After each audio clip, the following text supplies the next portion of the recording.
So ayan ang dagat ngayon. Maalon na maalon. Kanina ay tahimik. Parang buhay din. Minsan, di ba, ang buhay natin tahimik.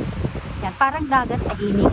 At kapag maalon, gaya ng buhay ng tao, minsan maalon dahil punong-puno tayo ng mga pagsubok sa buhay. Yun, parang alon din yan ang buhay natin. Maalon, minsan tahimik. Pero hindi ibig sabihin, wala na tayong pag-asa sa buhay. Meron at meron yan. Hindi pwedeng pabayaan tayo ng Panginoon kasi alam ba niyo kung bakit? Anak tayo ng Diyos at kaya niya ibinibigay ang mga pagsubok na yan kasi alam niya na kaya natin.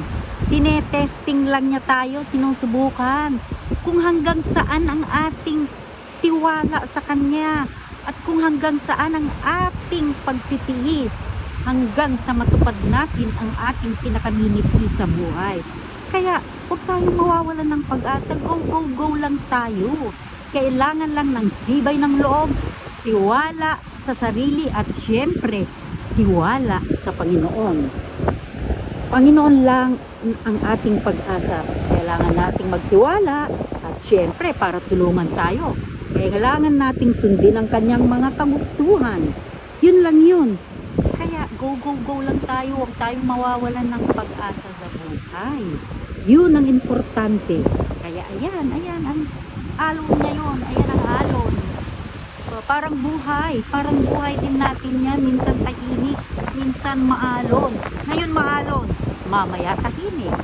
Parang sa atin, ang mga pagsubok natin, minsan nasosolve natin ang lahat. At pagkatapos nun, darating na naman ang mga pagsubok. Ganun lang yun. Minsan nasa taas tayo, minsan nasa baba.